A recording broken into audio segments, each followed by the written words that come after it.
Bonjour à toutes et à tous, j'espère que vous allez bien, que vous avez la forme. C'est Omar Officiel et ça me fait un grand plaisir de vous retrouver aujourd'hui dans cette nouvelle vidéo sur laquelle je vais vous parler donc de la plateforme MoMaster. C'est une plateforme qui a été créée depuis 2023 par le ministère de l'Enseignement supérieur et de la Recherche dans le cadre de centraliser et de simplifier les démarches pour les candidats qui veulent faire le master en grosso modo en France. Donc avant d'aller plus loin même d'ailleurs, je vais éclaircir ce point-là. La plateforme MoMaster ne concerne que des candidats ou ne concerne que les personnes qui habitent en France. Donc soit vous êtes de nationalité française, soit vous habitez vraiment en fait dans le territoire français, comme notre cas. Donc ceux qui sont arrivés en France avec des visas étudiants, ils peuvent passer par cette plateforme-là pour bénéficier donc de l'avantage mis en avance par le ministère de l'Enseignement, donc pour faire un master en France. Et donc pour le cas de l'étudiant étranger ou extra-communautaire qui n'est pas vraiment du tout dans le territoire français, il n'est pas du tout éligible pour postuler dans cette plateforme. Et pour revenir dans le vif du sujet, la plateforme MoMaster est ouverte depuis le 3 février 2025 et là, ça ira jusqu'au 25 février 2025. Cette phase-là que je viens de délimiter, c'est une phase de découverte, une phase de promenade entre guillemets dans la plateforme et au niveau des formations qui sont disponibles au sein des universités. Donc c'est en grosso modo vraiment vous laissez le temps déjà en amont pour que vous puissiez avoir une idée sur les formations qui sont disponibles et qui va à votre sens, on va dire, qui vous arrange. Et une fois qu'on arrive à la date du 25 février 2025, c'est la date à laquelle va commencer la candidature, donc au niveau des choix que vous aurez à faire, et aussi c'est la date à laquelle vous aurez la possibilité de créer votre compte si ce n'est pas encore fait. Donc il faudra patienter jusqu'au 25 février 2025. Et là donc je vais vous donner un brief, en fait un brief, donc en rapidos on va dire, les dates qu'il faut retenir par rapport à cette plateforme qui est mise en place pour faciliter donc les démarches pour les étudiants qui veulent faire le master en France.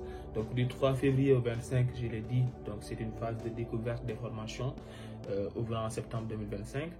Du 25 février au 24 mars, c'est la phase de candidature, et pour ceux qui n'ont pas de compte aussi, ça sera la phase à laquelle vous pourriez faire votre ouverture de compte ou MoMaster. Du 31 mars au 1er juin, c'est la phase d'examen donc des candidatures classiques. Candidature classique, on entend par là les candidatures pour les masters initiales. Pour ceux qui sont en alternance, ça sera un peu en amont, donc les réponses seront communiquées le 2 mai 2025. Pour la quatrième partie concernant la phase initiale toujours, du 2 juin au 16 juin, c'est la phase principale d'admission. C'est la phase à laquelle vous aurez les réponses, les propositions d'admission pour les formations en alternance. Ça sera toujours en amont, donc ça sera communiqué ou ça sera disponible à partir du 13 juin 2025. Du 17 juin au 17 juillet, donc là on arrive à la phase complémentaire. Pourquoi la phase complémentaire? Parce que dans la phase initiale, il se peut que le candidat n'ait pas du tout une réponse positive parmi les choix qu'il a fait. Pour revenir au choix d'ailleurs, même je l'ai oublié, pour ceux qui vont faire des masters, on va dire initial ou master en alternance, ils auront 15 choix à faire ou 15 vœux, on peut le dire comme ça. Et pour ceux qui vont faire des formations continues, ils n'auront que 10 vœux à faire, donc parmi tant d'autres. Malheureusement, pour ceux qui vont faire en alternance, ils seront obligés d'aller chercher en fait l'entreprise en tant que telle pour avoir le justificatif qui sera demandé une fois que vous serez accepté au niveau du master. C'est-à-dire il faut vraiment que vous justifiez le fait que vous serez en alternance une fois que voilà, on sera au début de l'année 2025 pour débuter l'année scolaire, on va dire. Donc si ce justificatif-là n'est pas disponible, ça sera quasi impossible, quasi difficile vraiment d'avoir une réponse positive au niveau de ces masters-là. Donc c'est très important de cerner ce sujet-là, de cerner ce côté-là déjà, avant de faire vos choix sur les formations en alternance. Donc la phase complémentaire, ça se fait sur un mois, donc ça ne sera pas trop long. 17 juin au 17 juillet, et ça sera donc décomposé de cette façon là. Du 17 juin au 23 juin, c'est le dépôt des candidatures et le classement de toutes les candidatures par ordre de préférence, ce qui n'est pas le cas dans la phase initiale. Donc dans la phase complémentaire, il faut vraiment que vous classiez votre préférence parmi les choix que vous allez faire, parmi les masters. Donc il faudra classer le premier. Le premier, c'est votre ordre de préférence, on va dire au top. Le deuxième, ça passe au moins. Le troisième, ainsi de suite, ainsi de suite, ainsi de suite.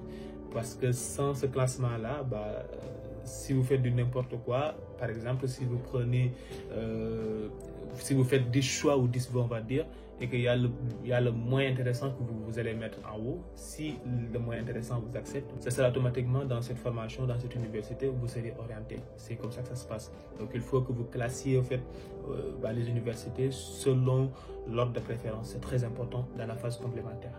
Du 24 juin au 7 juillet, examen de nouvelles candidatures.